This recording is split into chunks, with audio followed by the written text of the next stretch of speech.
दोस्तों नमस्कार। आपका एक बार फिर से हमारे चैनल पर अभिनंदन है। दोस्तों ऐसे कई अनेक रहस्य हैं जिनका उत्तर पाना मनुष्य के लिए अभी तक संभव नहीं हुआ है।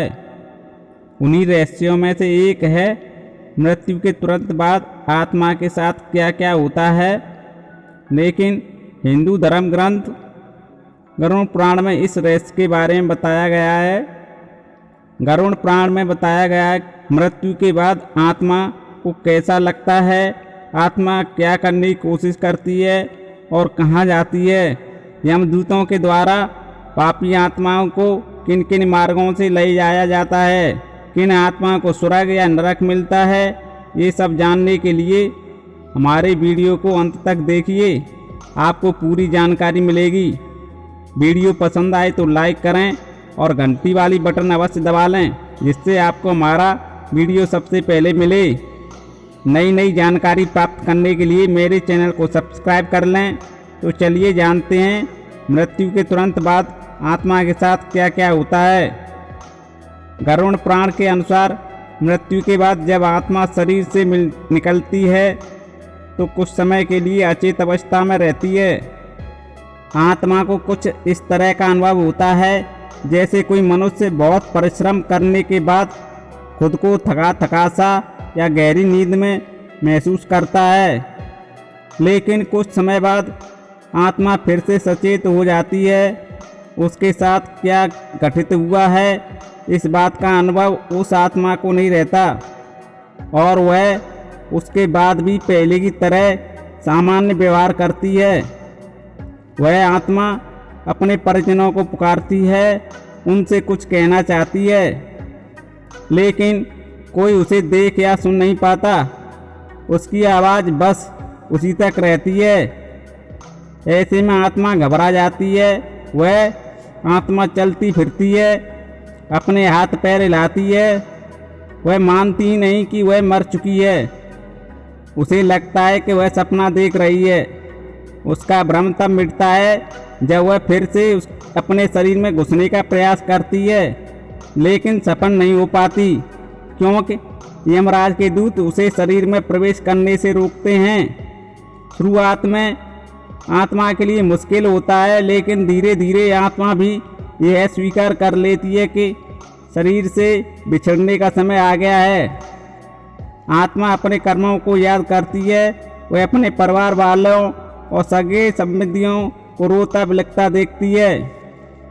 इसके बाद यमदूत पकड़कर आत्मा को यमलोक के मार्ग की ओर चल पड़ते हैं। आत्मा यमदूतों से डरती और कांपती हुई आग की तरह गर्म हवा तथा गर्म बालू पर वह आत्मा चल नहीं पाती और वह भूख प्यास से तड़पती है।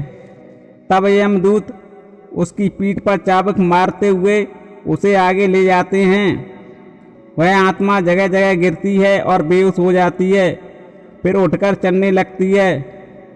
इस प्रकार यमदूत जीवात्मा को अंधकार वाले रास्ते से यमलोक ले जाते हैं।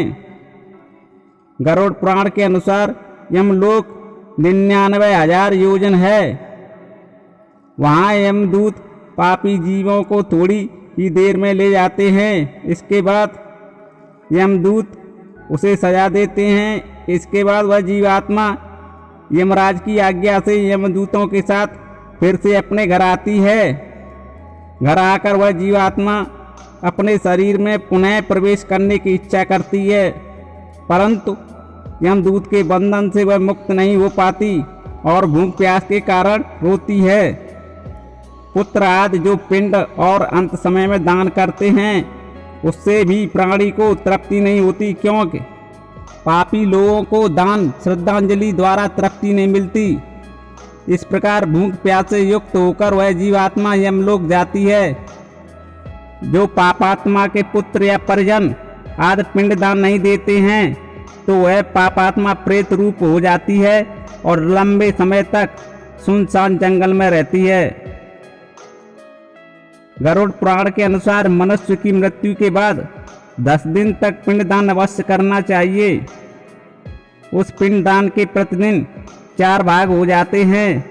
उसमें से 2 भाग तो पंच महाभूत देह को पुष्टि देने वाले होते हैं। तीसरा भाग यमदूत का होता है और चौथा भाग जीवात्मा को मिलता है। 9वें दिन पिंडदान करने से आत्मा का शरीर बनता है। 10वें दिन पिंडदान देने से उस शरीर को चलने की शक्ति प्राप्त होती है। सबको जलाने के बाद पिंड से अंगूठे के बराबर का शरीर उत्पन्न होता है। वही शरीर यमलोक के मार्ग में शुभ और अशुभ फल को भोगता है।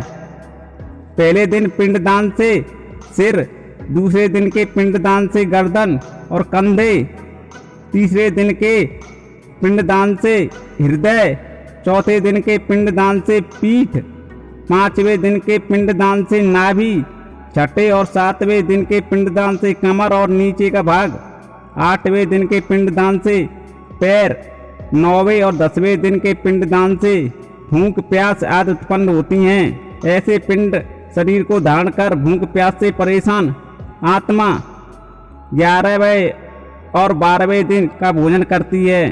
13वें दिन आत्मा को यमदूतों द्वारा बंदर की तरह पकड़ लिया जाता है और उस आत्मा को यमलोक के लिए ले जाते हैं।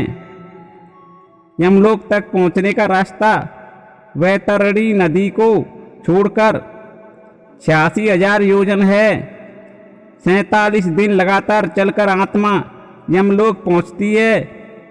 इस प्रकार मार्ग में 16 पुरियों को पार कर पापी जीव यमराज के घर जाता है। इन 16 पुरियों के नाम इस प्रकार हैं: सौम्य, सौरपुर, नगेंद्र भवन, गंधर्व, शैलागम, क्रौच, क्रूरपुर, विचित्र भवन, ब्रह्मपाद, दुखद, नामांकंद्रपुर, सुतप्त भवन, रौद्र, पयोवर्षण, शीतड्य, बहुभीत। इन 16 पुरियों को पार करने के बाद आगे यमराजपुरी आती है। आत्मा यम पास में बंधे हुए मार्ग में हाहाकार करते हुए अपने घर को छोड़कर यमराजपुरी जाते हैं। वहां पहुंचकर कर्मों के अनुसार आत्मा को यमराज द्वारा स्वर्ग व नरक की प्राप्ति होती है। तो आज की वीडियो में आपने जाना मृत्यु के बाद आत्मा के साथ क्या क्या होता है और कैसे यमराज तक पहुंचा जाता है, स्वर्ग और नरक की कैसे प्राप्ति होती है। वीडियो अच्छा लगा हो तो वीडियो को लाइक करें और नई नई जानकारी के लिए मेरे चैनल को सब्सक्राइब करें। वीडियो को आप लोगों ने पूरा देखा, इसके लिए आपको धन्यवाद।